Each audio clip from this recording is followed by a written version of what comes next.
Hi, today is October 23rd, 2021, and we are at Woodland Cemetery in Vanceburg, Lewis County, Kentucky. We've been asked to clean the marker for Mary Pell, wife of John Stapleton, who was born February 26, 1888, and died December 27, 1945, and John Lee Stapleton, husband of Mary Stapleton, who was born April 22nd, 1881, and died November 27th, 1948. You see we have these two granite markers are beneath a white oak tree. So we have quite a bit of leaf cover on the foundation, as well as grass clippings, and looks like some creeping Charlie. Some mild staining, some moss growth, some lichen growth on top, and we have two vases that we'll go ahead and empty. They don't look like they're self-draining. If they are, the drains are clogged. We'll empty those out, clean them up some, and not a lot of growth in between. Some staining on top.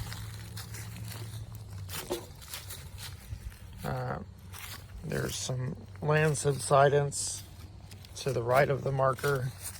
Looks like the grave of Edmund Earl Stapleton. And here on the back we have more grass clippings. We'll kind of remove that.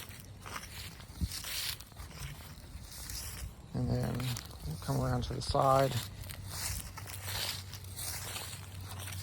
We've allotted about an hour and a half, an hour to clean these two markers. They should be relatively easy, but this is our before video.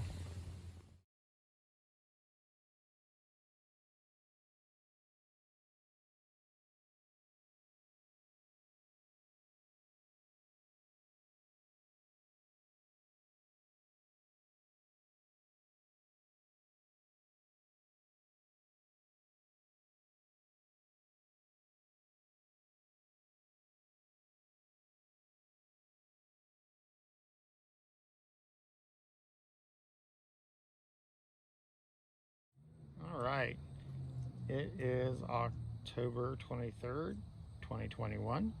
We are at Woodland Cemetery in Vanceburg, Lewis County, Kentucky, at the grave of Mary Pell Stapleton and John Lee Stapleton, who we were asked to clean their markers. These two granite markers are set on a concrete foundation, and we removed a lot of debris that was around the base, including moss and some creeping Charlie vines that had kind of accumulated as the runoff met the stones. They had started to go underneath the marker, and anytime we see any type of growth underneath the marker, we just think about, well, that allows for water to go into that area and then freeze and thaw, and it unseats the headstone and can lead to it eventually being toppled. These are some very heavy granite markers. So aside from there's a slight backwards lean on this left side for Mary's marker, a little bit back and to the left, nothing too tremendous. You can kind of see where the concrete foundation is lifted up on the front. So we used water, D2 anti-biological solution, and soft nylon bristle brushes, and plastic paint scrapers.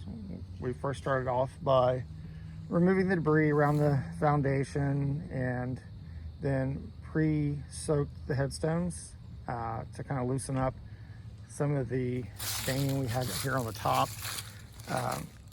This was originally black, and it looks as though it may have been bird excrement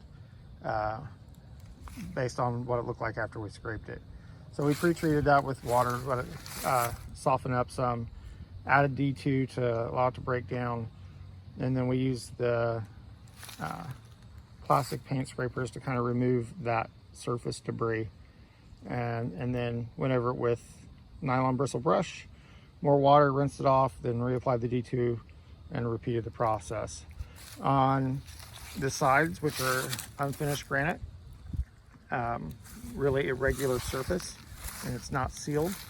There was some lichen growth, some moss-like. So we used D2 soft nylon bristle brush, apply the D2, let it sit, kill off any of the growth, and then used a stiffer nylon brush to remove it once it was dead.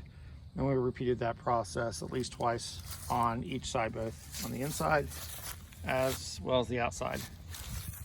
On the face, the inscription area, so the area surrounding the inscription is non-sealed granite, and what that's from is when they have this decorative border, they apply a masking material. It was like a rubber matting.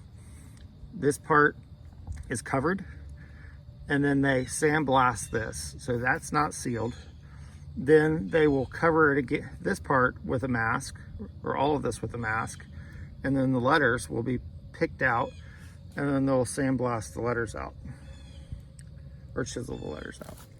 So the stone does look darker right now. It's about 60 degrees, and with all the water that we use about 5 gallons of water, 6 gallons of water.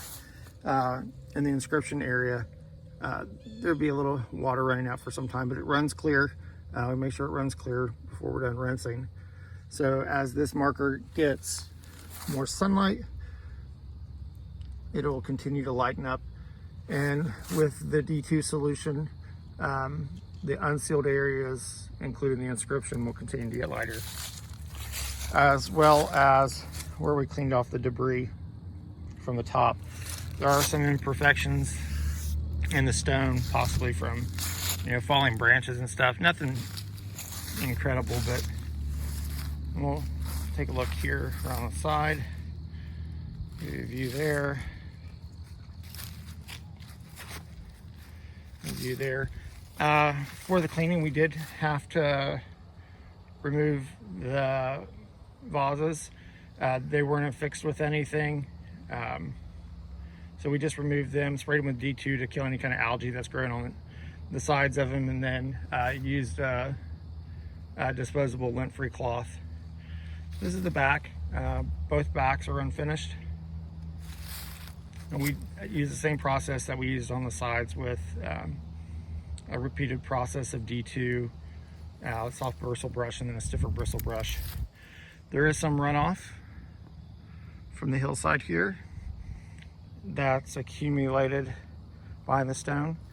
We used a plastic trowel to remove that, to divert some of the water away from the marker, so it's just not hitting up against that side and not accumulating and giving a place for anything to grow again. So we'll take a little bit further back look.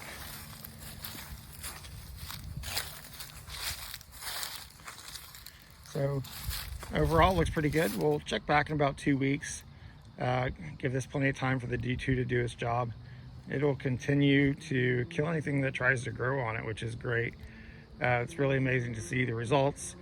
2 weeks, 2 months, and just continuing to watch it work.